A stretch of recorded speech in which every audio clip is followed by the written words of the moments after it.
Netizen, sahabat anak Indonesia yang mendengarkan podcast ini, saya sudah sering disakiti tapi saya tidak pernah membalas. Itulah ketulusan hati saya untuk membela kepentingan anak-anak Indonesia. Jadi untuk keluarga Joshua juga, mari terus berjuang dan berdoa agar peristiwa ini menjadi terang benderang. Di suara.com bantah pansos karena urus anak-anak Ferdi Sambo. Kak Seto mau anak jenderal, anak gelandangan semua sama.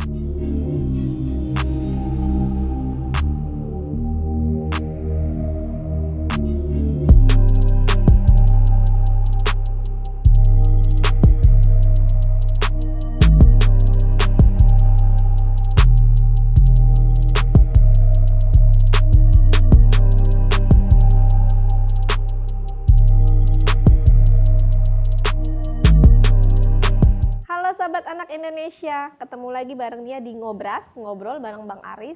Untuk kepentingan terbaik anak, dukung terus Aris Merdeka Official dengan cara like, comment, share, dan subscribe. Nah, sahabat anak Indonesia, Ngobras kali ini kita akan bahas kasus yang memang lagi viral, bergulir mungkin sudah hampir 2 bulan lebih kali. Betul. Dan di sampingnya sudah ada Bang Aris. Sehat-sehat terus ya Bang? Sehat nih ya. Sehat. Nah, kita akan bahas kasus yang lagi rame nih Bang. Mau nggak mau sebenarnya kita akhirnya nanya lagi nih sama Bang Aris, dan akhirnya sebenarnya awalnya sudah nggak perlu lagi, ternyata sudah nggak perlu. Ya ternyata Nia masih harus minta pendapat saya. Silakan ya, silakan. Oke, kita butuh pendapat Bang Aris karena viral Bang gitu, karena dan ini berkaitan juga sama sahabat karib Bang Aris, yaitu Kak Seto. Jadi kita akan bahas Kak Seto lagi, tapi dengan kasus yang berbeda ya Bang. Ya, saya kira ya, tidak membahas pribadi ya. Oke, kita nggak bahas pribadi karena memang sebenarnya ini lagi viral dan misalnya di suara.com bantah pansos karena urus anak-anak Ferdi Sambo. Kak Seto mau anak jenderal, anak gelandangan semua sama katanya begitu Bang. Karena kan Kak Seto ini katanya mendatangi Ferdi Sambo, mengunjungi karena untuk melindungi anak Ferdi Sambo yang katanya mendapatkan bully begitu ya Bang ya. Nah, terus di detik.com Bang Aris karena mengurusi kasusnya anak Ferdi Sambo, Bang Aris bilang jangan pencitraan. Mungkin Bang Aris boleh berkomentar Bang tentang Kak Seto ini. Iya, jadi gini nih ya. Prinsip dasar perlindungan anak itu setiap anak di belahan dunia, termasuk di Indonesia, berhak mendapatkan perlindungan. Dari apa itu nih ya? Dari segala bentuk eksploitasi, baik itu eksploitasi seksual, ekonomi, penelantaran, diskriminasi, kemudian penganiayaan, dan kasus-kasus lain ya yang menimpa anak Indonesia. Itu artinya bahwa ada kewajiban negara. Dalam hal ini di dalam Undang-Undang Perlindungan Anak ada 4 pilar yang diberi kewajiban untuk melindungi anak yang saya sebutkan tadi. Dari segala bentuk eksploitasi seksual, penelantaran, anak yang korban kekerasan, dan seterusnya begitu. Ada 4 pilar yang dimandatkan oleh undang-undang. Yang pertama tentu kewajiban orang tua atau keluarga. Patut itu melindungi anaknya di sekitarnya dan di lingkungan sosial dari orang tua itu. Lalu pilar yang kedua adalah masyarakat. Masyarakat wajib memberikan perlindungan, menjalankan perintah dari undang-undang itu. Lalu juga adalah pemerintah punya kewajiban, dan negara. Ada 4 pilar itu. Jadi setiap anak non diskriminasi berhak mendapatkan perlindungan. Baik itu anak jenderal, anak non jenderal, anak miskin, anak pedagang kaki lima, dan seterusnya. Artinya anak yang dalam kondisi apapun ya itu berhak mendapatkan perlindungan. Karena apa? Karena anak itu dilahirkan bukan atas kehendaknya ya, itu ke atas kehendak dari orang tua. Maka wajiblah orang tua, masyarakat, pemerintah, dan negara memberikan perlindungan. Jadi tidak boleh diskriminasi ya. Nah, dalam peristiwa yang sekarang sedang berkembang ya, menjadi viral dan bahkan sudah menjadi kayak tanda petik cercaan ya dan sebagainya, ada peristiwa di mana ada seorang aktivis perlindungan anak yang sudah dikenal publik gitu datang ke Bareskrim ya, minta izin untuk bisa bertemu dengan sekarang ini tersangka Ferdi Sambo, seorang jenderal bintang 2 datang ke di mana saat ini terduga pelaku kejahatan kemanusiaan yang berencana itu di Makobrimob untuk minta izin agar diberikan kesempatan untuk melindungi anak dari si jenderal itu. Di situ awalnya menjadi soal, lalu berkembanglah lagi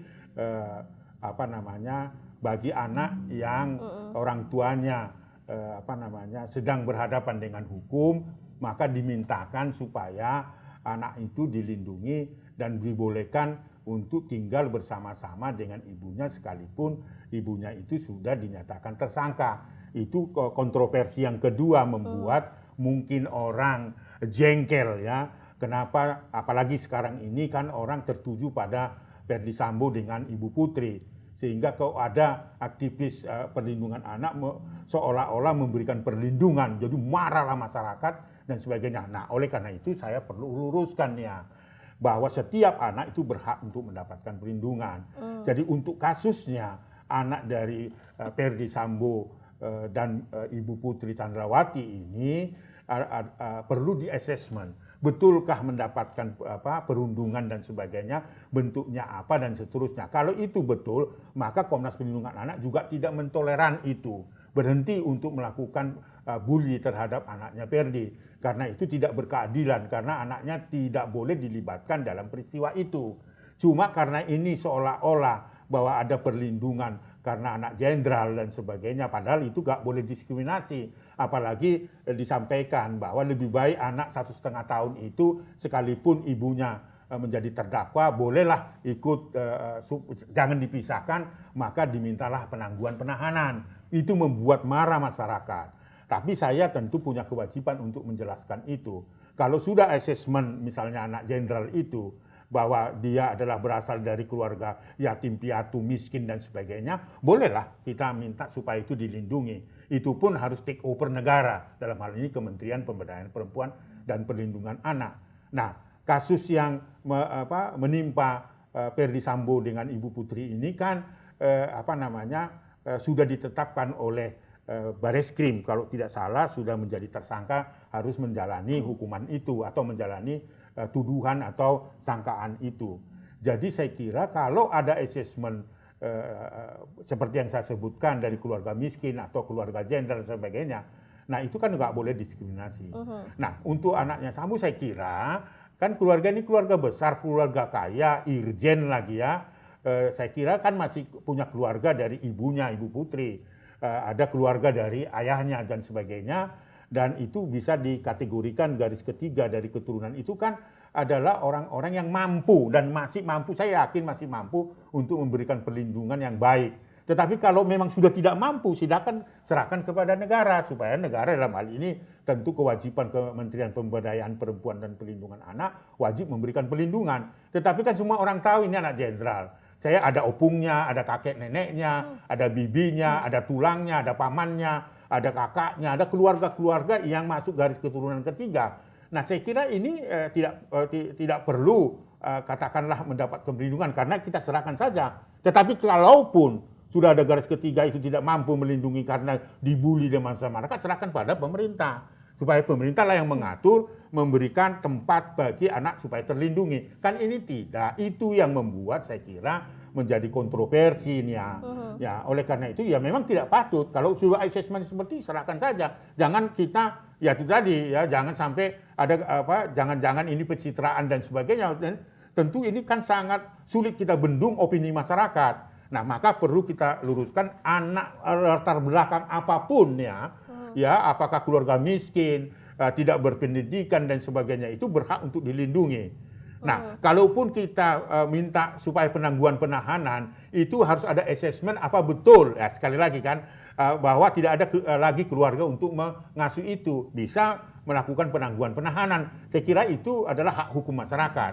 Tetapi kalau assessmentnya itu masih ada yang bisa melindungi, saya kira itu lebih dekat, lebih baik diserahkan kepada keluarga ketimbang keluarga alternatif orang yang jauh dari lingkungan sosial anak itu. Itu menurut saya yang harus saya jelaskan. Tetapi kalau ada opini masyarakat sekarang berkembang bahwa itu seolah-olah tanda petik ada pencitraan, ada saya takut mengomentari ini, ada uang di balik itu. Karena bisa saja memang anggapan masyarakat terjadi karena LPSK saja sempat ditawarin 2 amplop gitu kan. Lalu kemudian ada pertemuan sebelum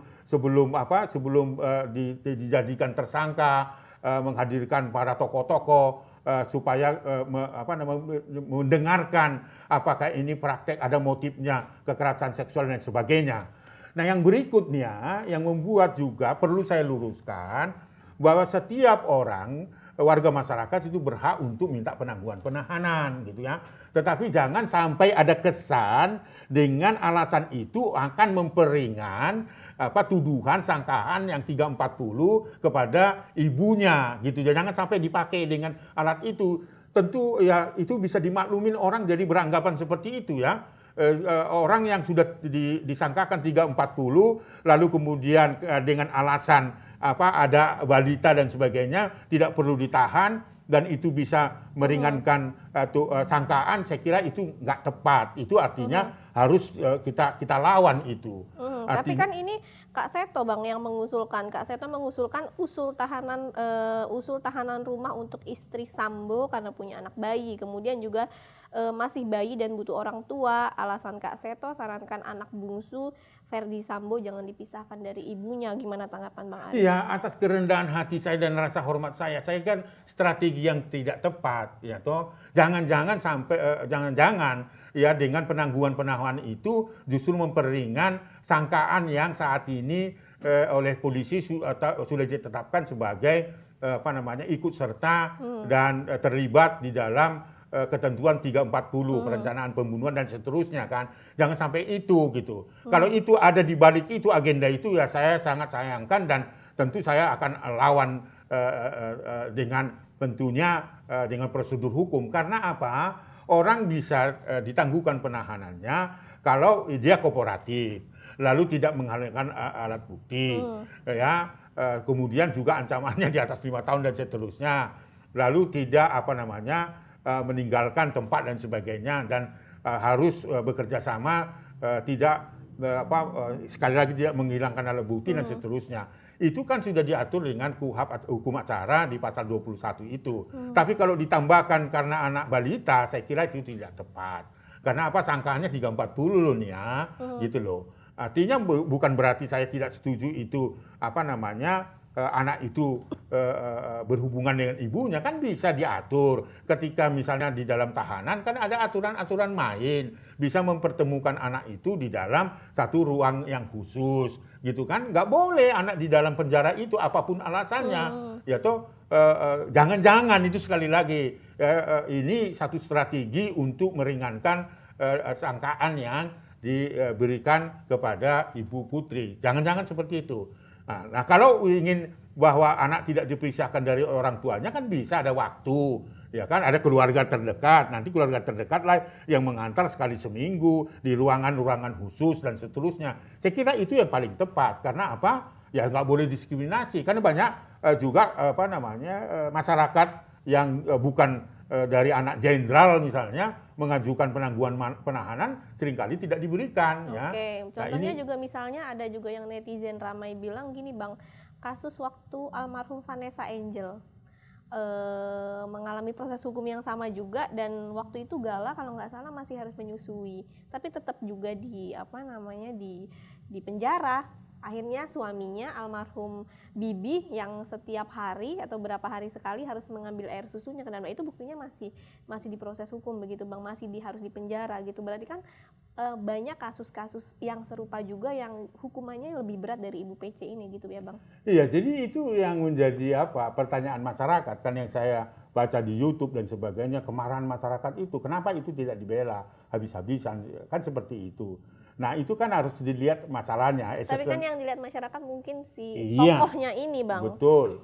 Nah itu yang dilihat. Nah, maka sebenarnya perlu assessment kan. Apakah masih ada keluarga seperti tadi kan masih ada kakek neneknya. Akhirnya kakek neneknya diberikan kesempatan untuk katakan waktu-waktu tertentu untuk mempertemukan balita itu kepada ibunya seperti Vanessa Angel pada saat itu, mungkin di situ. Kenapa ini kok anak jenderal mendapat perhatian khusus dari pekerja sosial anak yang sangat terkenal itu membuat marah masyarakat ya. Sahabat saya pengacara, kemudian alumni dari UI juga marahnya setengah mati dan menyebut-nyebut nama dan sebagainya. Ada juga tokoh perempuan, bahkan didiskusikan di acara TV perempuan bicara dan sebagainya. Itu kan semua memprotes dan minta reasonnya, alasannya kenapa itu. Nah ini yang harus dipertimbangkan, ketakutan seperti ketakutan saya. Jangan sampai sahabat saya ini dipakai untuk meringankan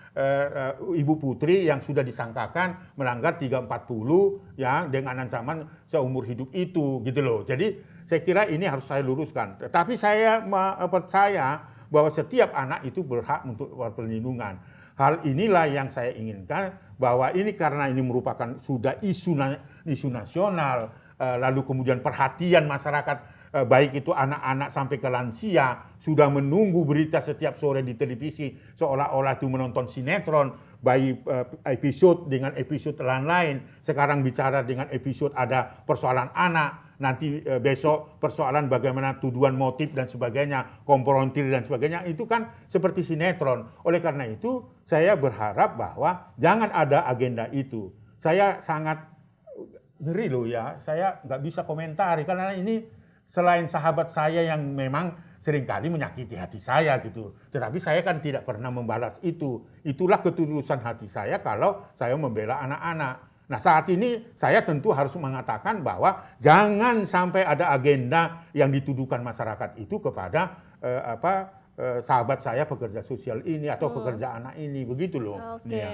Ketika dikaitkan dengan kasus SPI pun beliau ini tidak berpihak pada korban begitu ya Pak? Ya itu jadinya kan Tapi ketika kasusnya ya, itu artinya digabung-gabung jadinya kan, karena fakta ya tidak boleh disembunyikan bahwa sahabat saya ini telah berdiri di belakang pelaku kejahatan seksual yang dituduhkan kepada bosnya SPI. Sejak konferensi pers pertama dengan lawyer yang baru diangkat pun sudah memberikan statement di situ sampai pada kesaksian di saksi ahli di pengadilan yang oleh lawyernya katanya bukan sebagai saksi ahli yang diminta. Siapa yang meminta? Kan nggak mungkin kalau itu diminta oleh hakim, nggak mungkin juga jaksa kan, pasti diminta oleh lawyernya itu. Jadi itu fakta. Nah sekarang harus menjadi pelajaran bahwa banyak orang juga menghujat saat ini justru membela seolah-olah tanda petik membela pelaku kejahatan yang melakukan pembunuhan kepada seorang polisi Joshua ya. Nah, saya kira jadi orang melihatnya itu. Nah, pengacaranya mau melihat apa? Itulah yang dibelanya ya. Bahwa ternyata publik sudah menilai itu. Nah, sekarang mau bicara apa lawyernya SPI? Bahwa pekerja atau yang menyebut dirinya adalah pecinta atau sahabat anak, aktivis anak, ternyata ya sekarang dihujat orang karena dianggap dia berpihak pada pelaku, termasuk pada Julianto yang saat ini dan saya kira seminggu yang akan datang mendengarkan atau menanti putusan atau vonis hakim. Saya kira wajar saja. Maka saya sulit sebenarnya mengkomentari itu, walaupun saya sekali lagi disakiti gitu ya. Wah luar biasa loh, hampir 7 tahun saya dikatakanlah saya dipecat lah, saya tidak boleh menggunakan Komnas Perlindungan Anak lah, karena Komnas Perlindungan Anak miliknya lah, dia yang mendirikan. Wah itu kan semua kebohongan publik. Itu yang menyatakan ada Komnas Perlindungan ini Forum Nasional Perlindungan Anak yang pertama di tahun 1998, bukan miliknya. Komnas Perlindungan Anak bukan miliknya itu. Jadi itu perlu saya luruskan. Tadi itu saya tidak sakit hati. Ya saya digugat, disomasi menggunakan logo dan sebagainya. Itu logonya bukan dia yang buat. Yang buat itu Kementerian Sosial yang disahkan di dalam Forum Nasional. Semua masyarakat harus tahu itu karena itu kebohongan publik. Nah inilah sekarang mau lawyernya atau siapapun masyarakat mau bela sahabat saya itu. Kalau saya tidak akan saya bela, tapi saya akan tentang bahwa strateginya adalah strategi yang salah. Justru itu akan mengakibatkan malapetaka dalam gerakan perlindungan anak. Saya katakan secara tegas itu. Iya. Dan banyak ibu-ibu yang juga sedang hamil tetap harus menjalani hukuman di penjara begitu ya Bang, terus melahirkan. Iya, kenapa kita nggak bela itu misalnya kan? Dan itu juga pertanyaan kepada saya kan. Tetapi itulah mekanisme yang terjadi di Indonesia yang harus kita perjuangkan. Tetapi justru kalau kita pertahankan yang hal melanggar hak anak itu ya sangat susah. Tetapi sekali lagi memang peristiwa atau perilaku atau tindak pidana yang dilakukan oleh orang tuanya jangan libatkan anak, jangan anak dipakai sebagai tameng untuk menyelamatkan tindakan pidananya, jangan seperti yang sekarang terjadi seolah-olah ya kan Putri istri dari Ferdy Sambo sudah disangkakan melanggar 340, 384 dan seterusnya dengan ancaman bahkan hukuman mati. Tetapi ada satu gerakan yang mengatakan bahwa selain yang ditentukan pasal 21 dari Kitab Undang-Undang Hukum Acara yang boleh orang ditangguhkan penahanan kalau dia kooperatif, tidak menghilangkan, ada jaminan, tidak menghilangkan alat bukti dan sebagainya, itu saya kira adalah aturan hukum. Tetapi kalau ditambahkan dengan alasannya karena punya anak balita lalu kemudian tidak boleh dipisahkan karena itu melanggar hak anak dan sebagainya, saya kira itu yang perlu diluruskan. Itu kejengkelan masyarakat saya kira. Oke, apakah dengan masuknya Kak Seto dalam kasus Ferdy Sambo ini jangan-jangan adalah salah satu bentuk pengalihan isu, Bang? Bisa saja seperti yang dituduhkan oleh yang saya baca atau saya dengar, saya lihat di podcast itu kan itu yang minta penjelasan sekali lagi Saudara Seto kan gitu ya. Itu diminta penjelasan ada apa di situ. Bahkan sampai mengerikan itu apakah ada uang di situ kan saya tentu tidak masuk dan terlibat di situ. Tetapi sudah ada pendapat masyarakat seperti itu.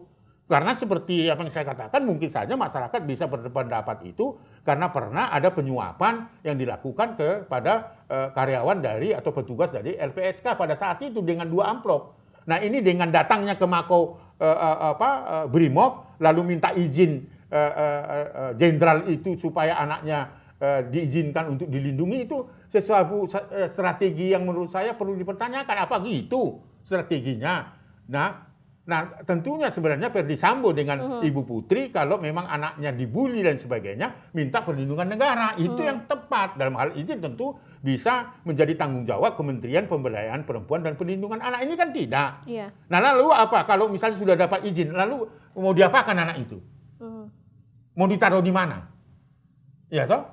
Nggak serta-merta seperti gampangan seperti itu. Maka ya jangan heran dan harus diterimalah bahwa akhirnya orang menyangkakan hal-hal yang buruk yang merendahkan citra dari pejuang anak yang menyebut dirinya sahabat anak Indonesia itu.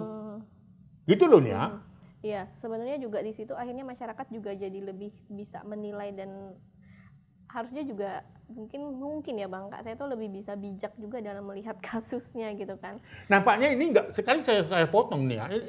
Ini dia orang yang tidak bijak semakin tua gitu loh. Ya kan? Saya itu sangat marah ketika dia berdiri di belakang terduga pelaku kejahatan seksual yang dilakukan oleh Saudara Julianto, bosnya SPI itu. Dan ikut-ikutan dengan pengacaranya mempersalahkan gerakan kita, itu aneh gitu. Seharusnya dia mendukung gerakan perlindungan anak atau gerakan Komnas Perlindungan Anak yang membela korban. Gitu loh. Ini kan nggak tahu kenapa kok terjadi pada usia yang sudah menjadi lansia ini. Dan ini diperparah dengan kasusnya anak jenderal ini yang seolah-olah dia membela itu untuk meringankan hukuman dari ibu dari anak itu dengan menggunakan itu. Padahal kita sekali lagi kita punya aturan di pasal 21 dari Kitab Undang-Undang Hukum Acara itu loh. Itu harus diikutin gitu. Kalau ditambahkan dengan alasan itu padahal kita tidak assessment dan kemudian kita tahu faktanya bahwa anak dari Ferdy Sambo itu ada kerabat keluarga ketiga ya, keturunan ketiga yang diatur di dalam PP untuk tentang pengasuhan. Nah, saya kira jangan ya bisa saja sekali lagi seolah-olah mengambil alih supaya meringankan beban dari Ibu Putri gitu ya. Jangan-jangan ya sekali lagi praduga tak bersalah. Tetapi ini sudah berkembang opini itu. Maka saya ya walaupun saya sekali lagi sering disakiti hampir 7 tahun ya. yang saya tidak pernah balas. Itu netizen, sahabat anak Indonesia, sampai hari ini saya tidak pernah membalas sakit hati saya, serangan hati, merendahkan martabat saya dan serangan pribadi, saya nggak pernah balas. Justru sekarang ini saya ingin melakukan kejelasan bahwa apa yang dilakukan itu adalah strategi yang salah. Nah, jangan bosan-bosan tentunya. Termasuk bisa juga mengkritik apa yang saya lakukan. Tetapi saya sampai hari ini bisa dilihat rekod saya masih tetap setianya untuk melindungi anak. Saya tidak akan pernah beranjak membela korban. Ya, tentu korban itu bisa pelaku itu bisa dihukum kalau itu ada proses peradilan atau ketentuan hukum yang menjatuhkan vonis itu. Nah, inilah kasus SPI. Ya, kita tunggu. Nah, kita harapkan majelis hakim nanti akan memutuskan bahwa saat ini Julianto yang masih dalam tahanan di Lapas 1 Malang itu dinyatakan bersalah. Saya tidak akan mengatakan harus hukuman berapa tahun dan sebagainya, tapi hakim menyatakan bersalah saja, saya puji Tuhan saya akan mengucapkan dan terus berdoa berterima kasih kepada hakim, masyarakat, aktivis-aktivis perlindungan anak yang mendukung ini ya. Jadi sekali lagi, jadi wajar saja. Orang kan tahu bahwa saudara Seto ini walaupun dibantah bahwa tidak menjadi saksi, siapa yang mengundang dia kalau di situ? Jadi artinya jangan menipu orang. Semua orang tahu siapa yang mengundang dia. Pasti kan pengacaranya mengundang. Mana mungkin hakim? Mana mungkin juga mungkin hakim ya, bisa saja hakim mengundang saksi ahli, boleh. Sekali lagi saya koreksi, bisa. Tapi mana mungkin jaksa penuntut umum? Nah, kalau tidak hakim berarti kan lawyer. Iya, kalau jaksa penuntut umum kan harusnya psikolog yang melakukan assessment terhadap korban. Iya, itulah yang menjadi bukti gitu loh ya.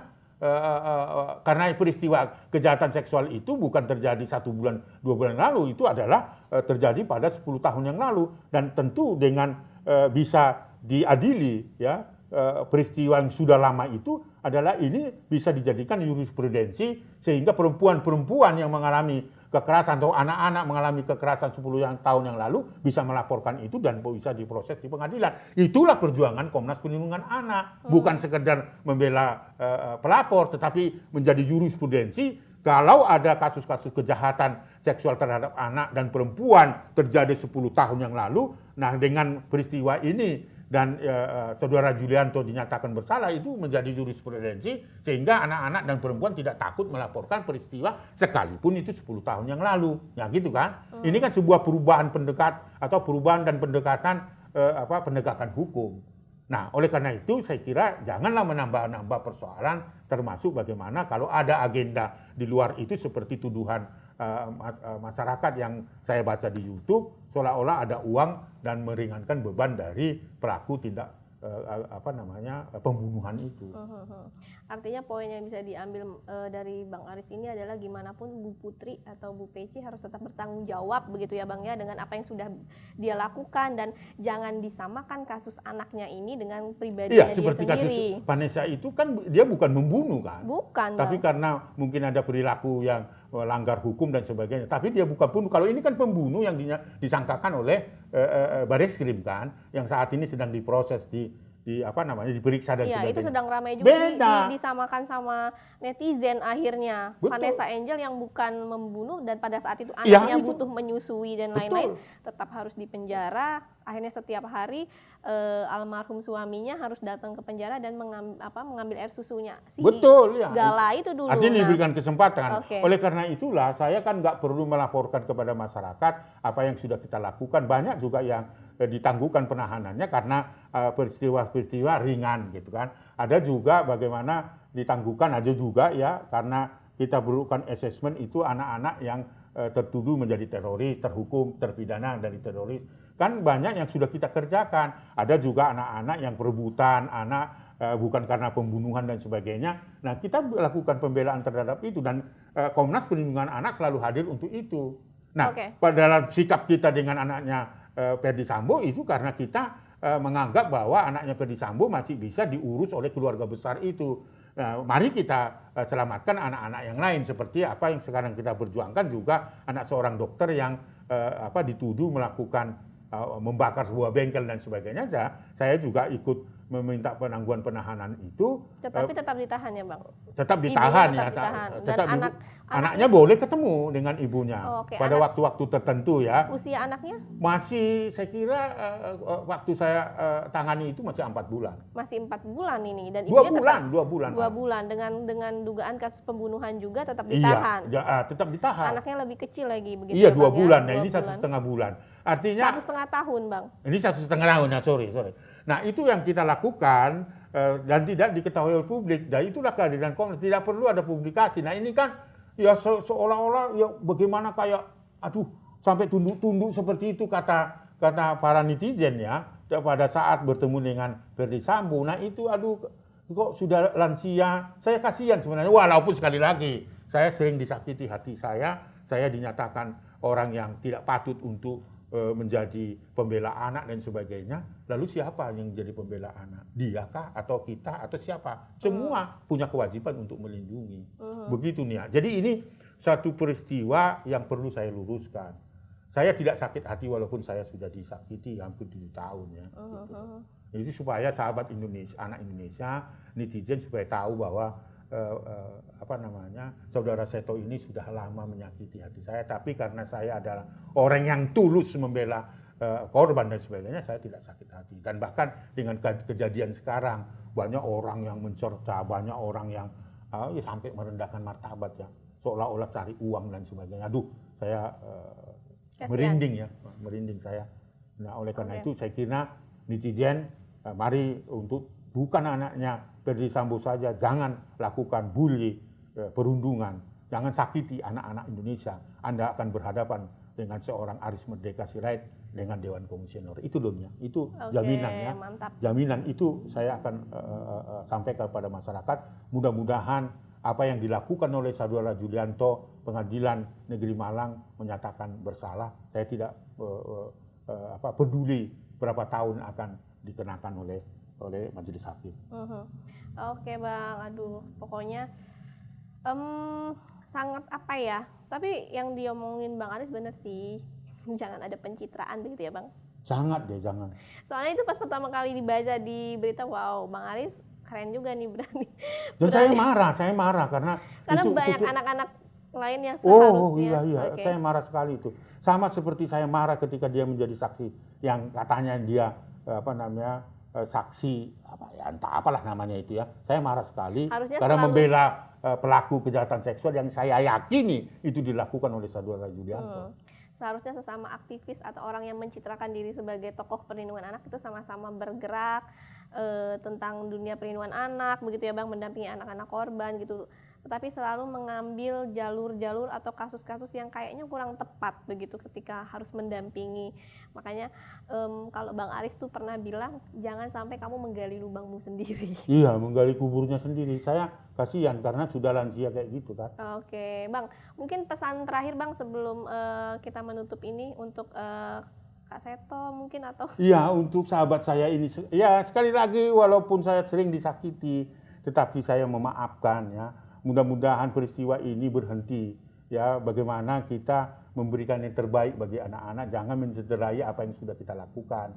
Sayang sekali ya, saya kira sudah hampir puluhan tahun menjadi citra sahabat anak Indonesia, tetapi ini dicederai dengan perilaku-perilaku. Mungkin ada orang-orang sekitar yang mengajari beliau dan sebagainya. Karena saya tahu kok apa yang ada di pikiran Saudara Seto Mulyadi ini ya.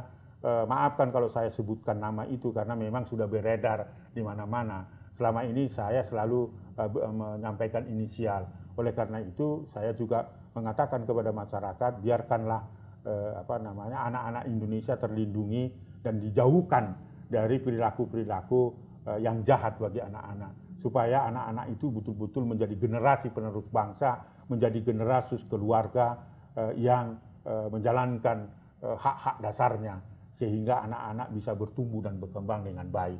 Saya kira saya ingin meminta kepada masyarakat, doakanlah Komnas Perlindungan Anak dengan segenap lembaga perlindungan anak di seluruh Nusantara supaya tetap setia bahu-membahu membela kepentingan terbaik bagi anak. Jangan sampai terjebak dengan hal-hal yang melukai hati anak dan juga merugikan diri kita sendiri dan keluarga. Saat ini banyak orang mencerca sahabat saya ini kan, ini pasti juga akan berpengaruh terhadap psikologis dari keluarga. Sekali lagi mohon maaf kalau saya harus menyampaikan ini, karena harus menyampaikan ini supaya meluruskan bahwa setiap anak di belahan dunia, bahkan di Indonesia, berhak mendapatkan perlindungan apapun latar belakangnya. Namun jangan kita membabi buta, memberikan perlindungan seolah-olah memberikan perlindungan, tetapi untuk meringankan perilaku kejahatan yang dilakukan oleh Ibu Putri yang saat ini disangkakan telah membunuh, ikut serta membunuh Brigadir Joshua. Sekali lagi untuk keluarga Joshua juga, mari terus berjuang dan berdoa agar peristiwa ini menjadi terang benderang. Semua orang yang bersalah tentu harus dihukum, orang yang tidak bersalah tentu jangan dihukum. Oke, tadi semoga juga Kak Seto kembali ke jalan yang benar. Ya, saya kira itu karena kita mencintai beliau, sekalipun netizen, sahabat anak Indonesia yang mendengarkan podcast ini, saya sudah sering disakiti, tapi saya tidak pernah membalas. Itulah ketulusan hati saya untuk membela kepentingan anak-anak di Indonesia. Nah, itu tadi sahabat anak Indonesia, seru banget obrolan bareng Bang Aris. Kita bahas kasus Sambo juga akhirnya, karena memang ada isu anak yang memang menarik kasus ini dan cukup ramai diperbincangkan, berkaitan juga sama aktivis perlindungan anak, sahabatnya Bang Aris yang sudah sejak lama terus menyakiti Bang Aris selama 7 tahun, Bang. Pokoknya yang penting Abang sehat-sehat terus. Sangat sehat. Semoga nggak salah ambil jalan. Oh ya, saya kira itu jalur. Selalu berdoa supaya kita on the track. On the track ya Bang ya. Oke, Sobat Anak Indonesia, itu tadi obrolan kita seru banget, dan kita doakan terus Bang Aris semoga on the track, terus sehat, terus mengawal kasus-kasus perlindungan anak di Indonesia, karena banyak kasus-kasus seperti gunung es ya Bang, terutama kasus kekerasan seksual yang memang membutuhkan perlindungan, bantuan dari semua aktivis ataupun teman-teman sahabat anak Indonesia di luar sana. Jadi sebenarnya semakin banyak orang yang membantu anak-anak yang menjadi korban, itu juga semakin baik. Jadi jangan jadi sebuah persaingan gitu ya. Jadi sama-sama bekerja sama, kalau Bang Aris bilang saling bahu-membahu melindungi anak-anak di Indonesia. Nah, sahabat anak Indonesia, dukung terus Aris Merdeka Official dengan cara like, comment, share, dan subscribe. Dan jangan lupa nyalakan notifikasinya untuk terus update kegiatan apa aja yang udah dilakuin Bang Aris. Saya undur diri, salam anak Indonesia. Anak terlindungi, Indonesia maju.